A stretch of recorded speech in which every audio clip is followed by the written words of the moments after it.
بسم اللہ الرحمن الرحیم۔ پروگرام تجوید القرآن کے ساتھ آج ہم تیسرا پروگرام آپ کی خدمت میں پیش کر رہے ہیں، تحسین قرآن۔ ہمارے ساتھ ہوتے ہیں قاری محمد اخلاق مدنی، جو دعویٰ اکیڈمی میں قرأت و تجوید کے معلم ہیں۔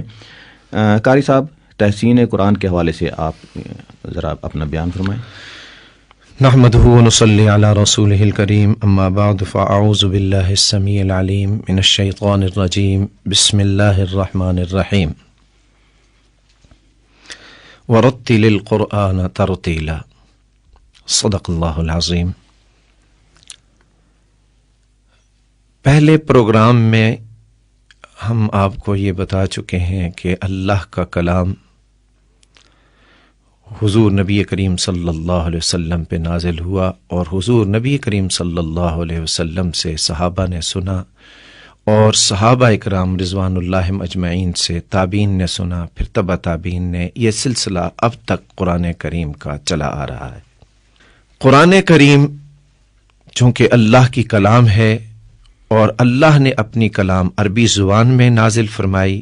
عربی زبان بڑی فصاحت والی زبان ہے، اور اللہ کا کلام میں اتنی فصاحت ہے، اتنی بلاغت ہے کہ حرکات کی تبدیلی سے معنی بدل جاتا ہے۔ کسی حرف کو موٹا کر دیا تو معنی بدل جاتا ہے، اسی حرف کو اگر آپ نے باریک کر دیا تو معنی بدل جاتا ہے، اگر کسی حرف کو بڑھا دیا تو معنی بدل جائے گا، حرف کو گھٹا دیا تو معنی بدل جائے گا۔ اسی لیے اللہ رب العزت نے قرآن کریم میں ارشاد فرمایا ہے، الذین آتیناہم الکتاب یتلونہ حق تلاوتہ۔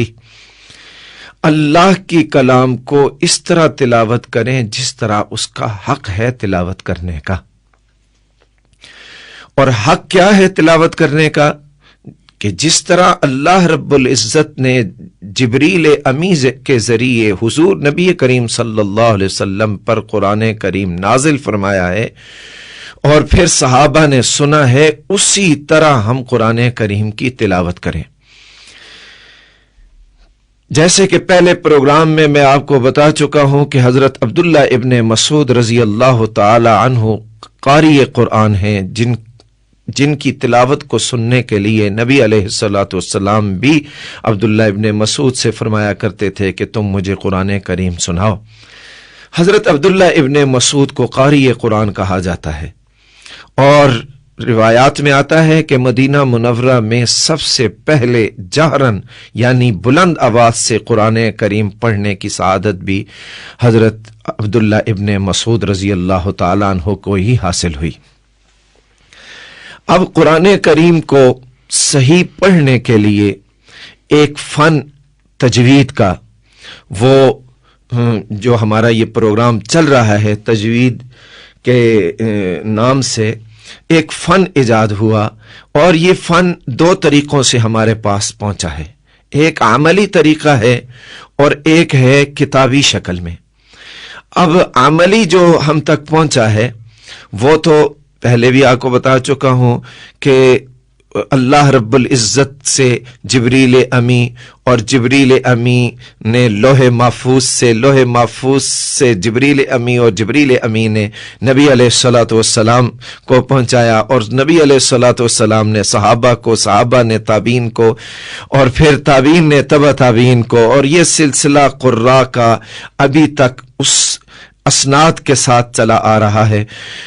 اور اس میں آپ دیکھیں کہ حضرت عبداللہ ابن مسعود رضی اللہ تعالی عنہ سے جب صحابہ سیکھتے تھے قرآن کریم کی تعلیم کو، تو اس تجوید کے اور تحسین کے لحاظ سے تجوید کے قواعد میں ہم آگے جا کر آپ کو بتائیں گے کہ تجوید کے قواعد میں ایک آئے گا مدود، مد کھینچنا، یعنی حروف کو کھینچنا ہے۔ تو حضرت عبداللہ ابن مسعود ایک صحابی کو قرآن کریم پڑھا رہے تھے، تو اس صحابی نے قرآن کریم کی سورہ توبہ کی ایک آیت کو پڑھا، اور اس انداز میں پڑھ رہے تھے، انما الصدقات للفقراء والمساکین۔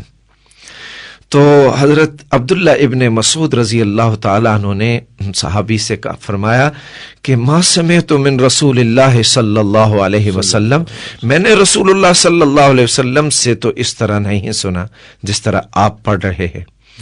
تو صحابی نے عرض کی اے عبداللہ پھر آپ بتائیں کہ کس طرح آپ نے نبی علیہ الصلوۃ والسلام سے سنا؟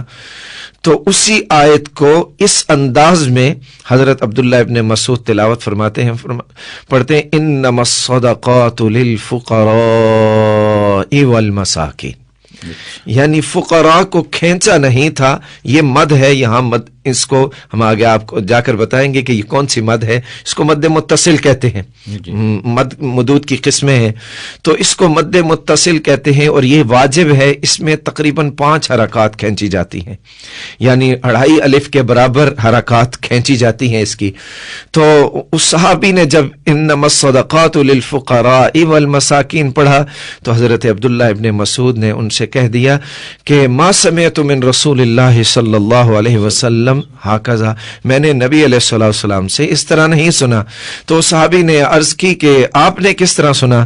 تو حضرت عبداللہ ابن مسعود نے پھر اس آیت کو تلاوت کر کے انما الصدقات للفقراء والمساکین بتایا کہ فقراء پہ آپ نے مد نہیں کھینچی تھی، تو اس لیے عبداللہ ابن مسعود نے کہہ دیا کہ ما سمعت من رسول اللہ صلی اللہ علیہ وسلم۔ تو یعنی اتنا قواعد کا اور تجوید کے قواعد و ضوابط کا لحاظ صحابہ اکرام رکھتے تھے، اور یہ سلسلہ تجوید کا عملی جو ہے آج تک جو ہم تک پہنچا ہے، اس کی اسناد موجود ہیں۔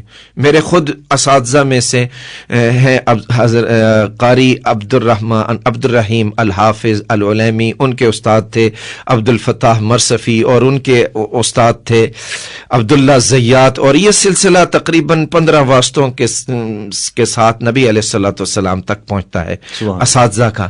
اس میں زر بن حبیش اور زن بن حبیش نے عبداللہ ابن مسعود، 10 صحابہ ہیں، عبداللہ ابن مسعود ہیں، زید بن ثابت ہیں، ابی بن کعب ہیں، اور ان میں حضرت ابو بکر صدیق، حضرت عمر رضی اللہ تعالیٰ عنہ، اور حضرت عثمان ابن عفان، اور حضرت علی رضی اللہ تعالیٰ عنہ، یہ صحابہ، اور ان صحابہ نے نبی علیہ الصلوۃ والسلام سے، نبی علیہ الصلوۃ والسلام نے جبریل امی سے، جبریل امی نے لوح محفوظ سے، اور لوح محفوظ سے الی رب العالمین تک یہ اسناد چلی آ رہی ہیں۔ یہ ہے عملی طریقہ۔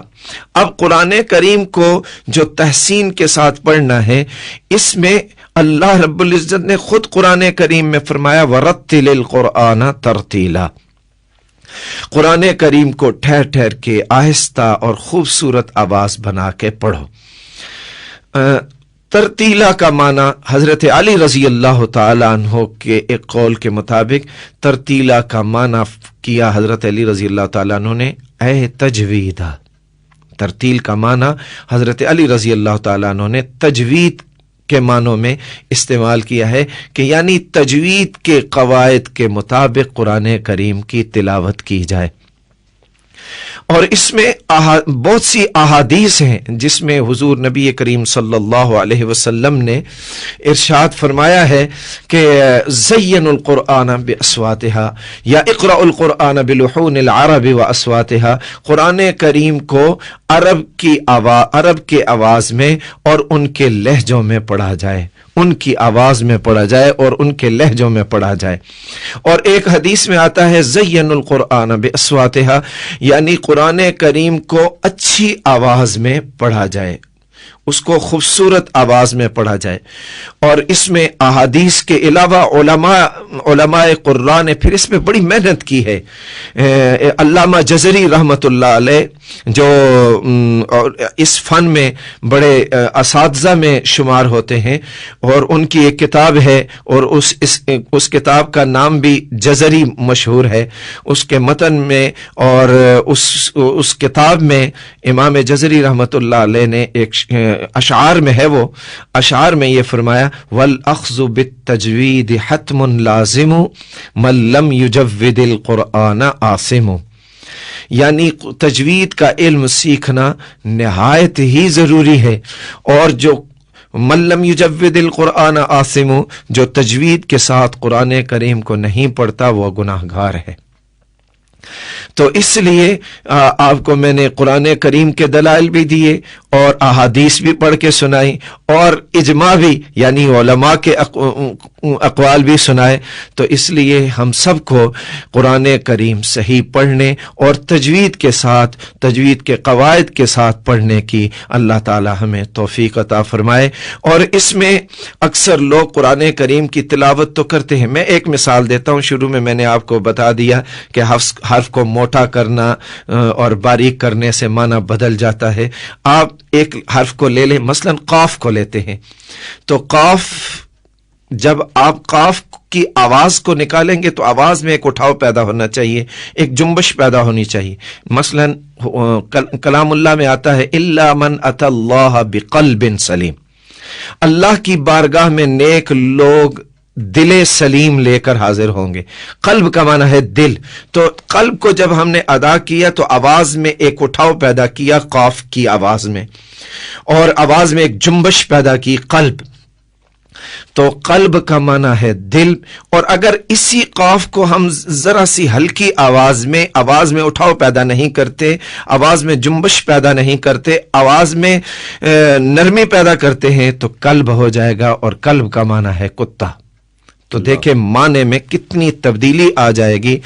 تو انشاءاللہ آگے بھی میں آپ کو بتاتا رہوں گا. وقت کی کمی کے باعث میں اسی پہ اکتفا کرتا ہوں. اللہ تعالی ہمیں صحیح قرآن پڑھنے کی توفیق عطا فرمائے.